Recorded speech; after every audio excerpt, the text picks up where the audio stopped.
When we think about the top 3 strongest of all time, most of the fandom would go for the easiest option: Roger, Whitebeard, and Garp. We had a reason to give Roger his part of the top 3 because, well, he was the Pirate King. Whitebeard proved himself all the way back in Marineford as he fought past his prime.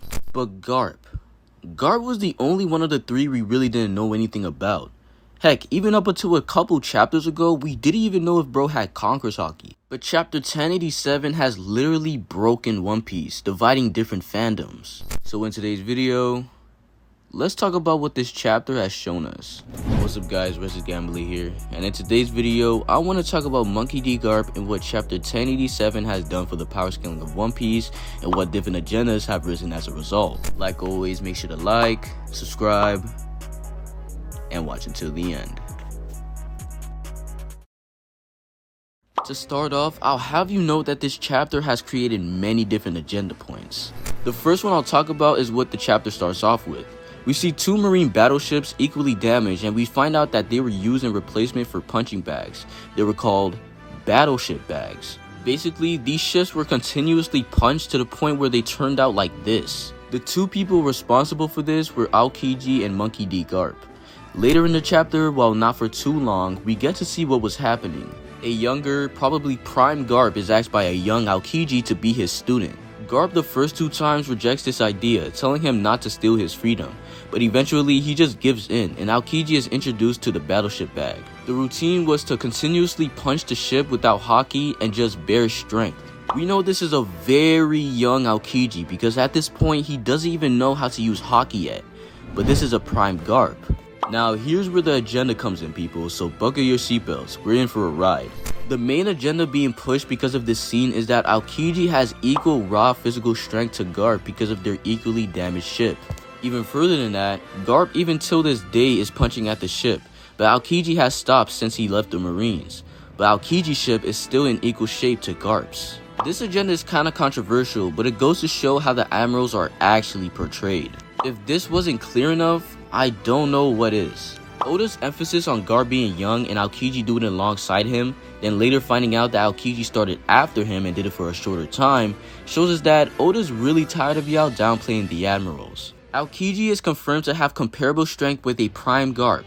That's what this scene and the ship's symbolism is showing us, unless there is something else I'm missing. I could always be wrong. Ever since Marineford, we've had Yonko fans say that the admirals are carried by their devil fruits and whatnot, but like, what now? Aokiji quite literally has one of the best base strength portrayals in the entire series alongside Garp the Fister himself. Add haki, whether it be advanced armament, which we already know Aokiji has, or Conqueror's coding, which we'll get into later, plus his devil fruit, and man, this guy is a baller. The next agenda point we've got to get into is after we see what has happened off screen. The first thing we see is that Garp has folded San Juan. Mind you, he's the biggest dude in the entire One Piece world. Like, remember when Jinbei used Vagabond Drill on this fat ass?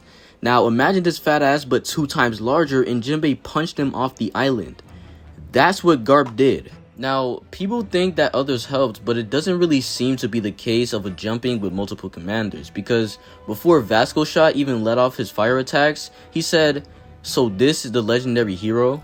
To me, that implies the dude has just pulled up, especially when you add the fact that people are reacting to the fireballs as if it didn't happen before. It's funny because Vasco literally shoots a couple of fireballs and disappears from the battle. Shiryu doesn't even enter the fight until later, and Aokiji is just chilling. We don't even see the dude once until the middle of the chapter, only when Garp is trying to leave. So what Garp has been doing is fighting San Juan and some random fodder pirates. That's what happened off screen. Now, the agenda that's being pushed is that Garp is soloing the Blackbeard pirates and standing strong. This agenda is wicked to say the very least, but by all means, I respect the Garp hype. But again, Blood was just fighting fodder. Now, I'm not going to completely downplay Garp and say he's done nothing. Hell no, he folded San Juan, but he is not soloing the Blackbeard pirates. Not only is Aokiji passive until Garp tries to leave, just like the first chapter, but the others are barely even helping. Even worse, they can't go all out because of the island they're on. If they weren't handicapped, Pizarro's big ass would literally just slam his fist into the island. I mean, I'm sorry, but y'all remember Galaxy Impact? Yeah, look at it in comparison to the rest of the island. That shit would not be fair. And so again, I'm not downplaying Garp. It's literally what's in our face. Garp is, with the help of other Marines, fighting handicapped Blackbeard pirates who aren't even actively fighting him. Let's do a roll call once more. Vasco shot, just pulled up, shot some fireballs, and dipped. Shiryu is just invisible the entire time and only attacks once Kobe falls for a trick. Aokiji is nowhere to be found and is just chilling until Garp tries to leave with Kobe. May I add the fact that we know what he's capable of doing to an island when he's going all out? And Pizarro cannot attack because he would destroy the town, something he doesn't want to do because of Blackbeard. But I will give Garp this, he beat San Juan, and that is no light feat, as well as a number of fodder pirates. The next part of the chapter that has fueled an agenda is Garp and Aokiji's trade of blows. On this page, Aokiji and Garp go in for their own punches. They punch each other and black lightning sparks fly out. In the next page, we see an explosion with black lightning and they both get pushed away. Can you guess what the agenda here is? Yup. The topic of discussion is if Aokiji has Conqueror's coding or not. Now, my personal thoughts after seeing the community go at it over this are that there is more evidence pointing towards Aokiji having it rather than him not. But not in terms of the narrative or the way he's portrayed. I'm just talking about these panels. So let's go over the discussion and what has been used to disprove it and vice versa. The first thing I've seen is that people are saying it isn't Conqueror's Haki because they're touching. While this is true, there have been times when Conqueror's coded attacks has touched the victim. Like this here when Kaido killed Luffy, or when Luffy punched through Kaido's face while coded in Conqueror's Haki. And on the other side, the people supporting Aokiji for Conqueror's Haki, they pointed out that accompanying the black lightning, there were thick black streaks. Of course, there's always that one guy who doesn't want to use his brain, and so they brought up Law attacking Blackbeard. It's just dumb because there's no lightning here, so that's not even part of the discussion. And if this was just regular armament, I think it would look like this, with only lightning. But that's not what's here. Also, the lightning isn't as strikingly large. But you wouldn't believe what else looked the same. Yes, Roger and Whitebeard's clash. In this clash, we have the black lightning that's strikingly different from the lightning from regular armament, but also the black streaks. And going back to Aokiji and Garp, the explosion after with black lightning coming from not just one place gives it even more probability. But like everything else, this is completely up to interpretation. So we'll just have to wait for Oda. And for the final agenda, it's something I just thought of myself, and it's between two things regarding one specific topic. That topic being this color spread. Now, I had Yonko truthers telling me that because Shiryu is here and Aokiji isn't, Shiryu is stronger. You guys would not believe this.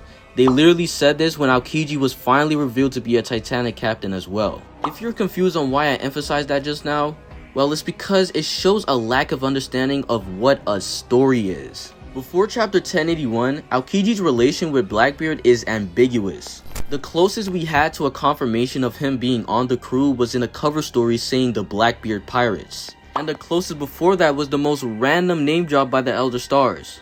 It was left ambiguous and unclear for a long time. And so I'm supposed to believe Oda was going to put Aokiji on this color spread and confirm he's a Blackbeard pirate through it. Are y'all deadass?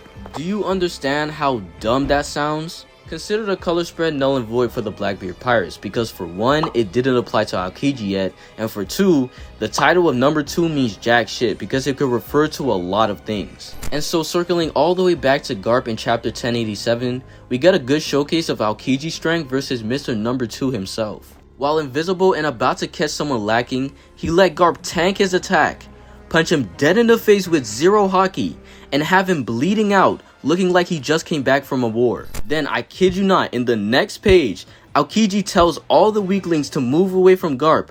Mind you, Shiryu's bum ass is still laid out right in front of him. He goes in for a punch, and Garp uses haki against him, both doing considerably equal damage. But I'm supposed to believe Shiryu is stronger because of an outdated color spread? Come on now. In conclusion, Garp is him and he'll continue to show why he's him. Furthermore, this chapter has shown us a lot of things we needed to see, but has split the community completely in half. If you enjoyed this video, consider leaving a like and subscribing. I'd really appreciate it. And I'll catch y'all in the next one.